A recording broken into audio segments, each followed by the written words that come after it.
ప్రభుత్వం ఇచ్చిన 6 గ్యారంటీల అమలుపై చర్చ జరగాల్సిందేనని BRS deputy floor leader Harish Rao demand చేశారు. ఇందుకోసం అసెంబ్లీలో ప్రైవేట్ బిల్లు ప్రవేశపెడతామని ఆయన సంచలన ప్రకటన చేశారు. మూసీ ప్రక్షాళన విషయంలో ముఖ్యమంత్రి సభను తప్పుదోవ పట్టించారని హరీష్ రావు ఆరోపించారు. మూసీ ప్రాజెక్టుకు ఏషియన్ డెవలప్మెంట్ బ్యాంక్ నిధులు మంజూరు చేసిందని సీఎం చెప్పారని, కానీ అసలు డీపీఆర్ అందలేదని సదరు బ్యాంక్ స్పష్టం చేసిందని హరీష్ రావు గుర్తు చేశారు. ఈ తప్పుడు సమాచారంపై ముఖ్యమంత్రిపై సభా హక్కుల ఉల్లంఘన నోటీసులు ఇస్తామని ప్రకటించారు. పార్టీ మారిన 10 మంది ఎమ్మెల్యేల వ్యవహారంపై హరీష్ రావు ఘాటుగా స్పందించారు. తాము నేడు గులాబీ రంగు టీషర్ట్లు ధరించి అసెంబ్లీకి వెళ్తున్నామని, అమరవీరుల స్తూపం వద్ద నివాళులర్పించి సభకు వెళ్తామని చెప్పారు. మేం పార్టీ మారలేదని చెప్పుకుంటున్న వారికి దమ్ముంటే అక్కడికి రావాలంటూ ఫిరాయింపు ఎమ్మెల్యేలకు సవాల్ విసిరారు. అసెంబ్లీ స్పీకర్ గడ్డం ప్రసాద్ కుమార్ నిష్పక్షపాతంగా వ్యవహరించారని హరీష్ రావు కోరారు. ప్రజా సమస్యలపై మాట్లాడేందుకు తమకు తగిన సమయం ఇవ్వడం లేదని, ఇది విపక్షాల గొంతు నొక్కడమేనని ఆగ్రహం వ్యక్తం చేశారు. ఇప్పటి వరకు డిప్యూటీ స్పీకర్ను ఎన్నుకోకపోవడం ప్రభుత్వ నిర్లక్ష్యానికి పరాకాష్ఠాన్ని ధ్వజమెత్తారు. రైతులకు సంబంధించి ప్రభుత్వం 3 విడతల రైతు భరోసా బాకీ ఉందని హరీష్ రావు గుర్తు చేశారు.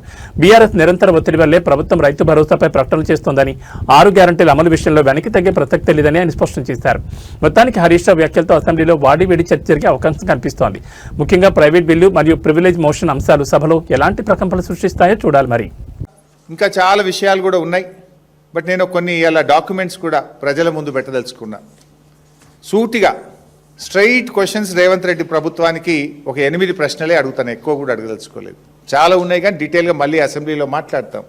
I have a straight 8 questions. ఇవాళ ముఖ్యమంత్రి మరేదో ప్రజెంటేషన్ ఇస్తున్నాడు, దాని సంగతి ఏందో చెప్పాలి. నేను రేవంత్ రెడ్డిని అడుగుతా ఉన్నా, మూసీ నదికి డిపిఆర్ వచ్చిందా? ఇప్పుడు నీ ప్రాజెక్టుకు నువ్వు చేయబోతున్నటువంటి ప్రాజెక్టుకు డిపిఆర్ ప్రిపేర్ అయిందా?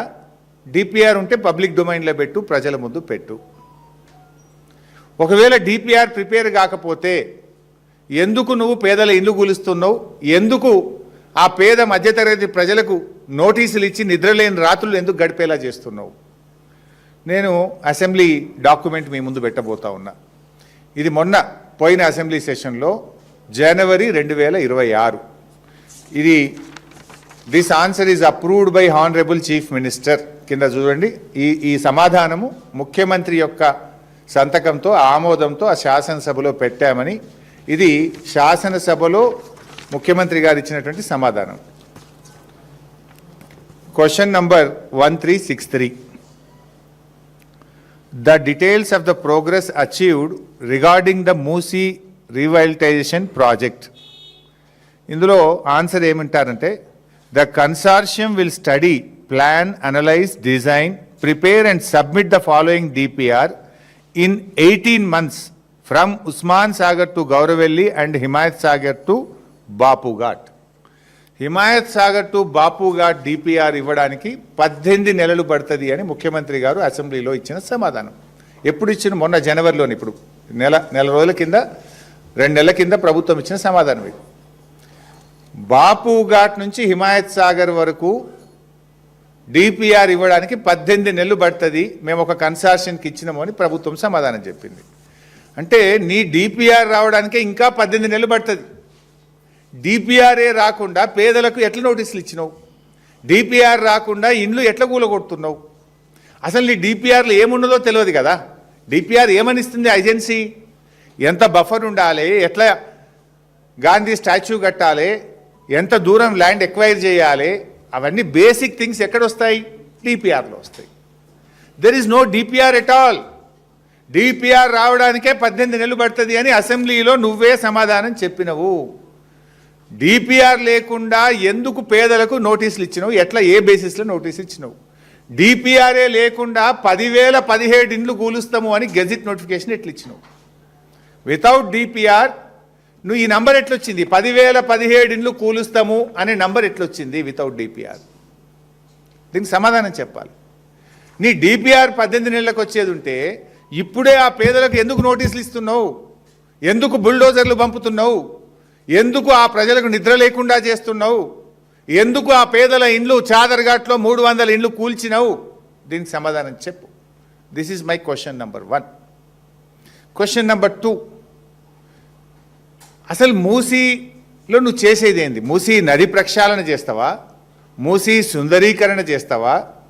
మూసీ పునర్జీవన్ చేస్తావా? What is that you are going to do? Please clarify. Is it ecological purification or aesthetic beautification? ఏం చేస్తారు మూసీలో మీరు? ప్యూరిఫికేషనా, బ్యూటిఫికేషనా? ప్రజలకు చెప్పు. ప్యూరిఫికేషన్కు మేము సహకరిస్తాం. We are with you, we will support the government. If it is beautification, if it is lootification, if it is demolishing the houses, we will not support. We will not support. You please clarify. ఏం చేస్తావు అసలు మూసీలా? పునర్జీవమా, శుద్ధి చేయడమా, సుందరీకరణనా?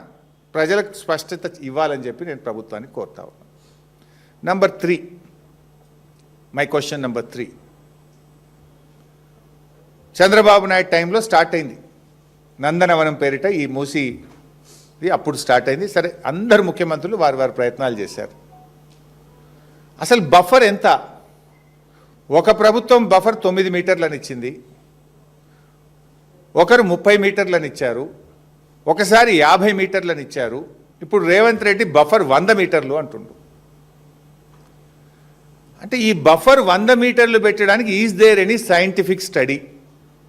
బఫర్ని ఎలా నిర్ణయించారు 100 మీటర్లని?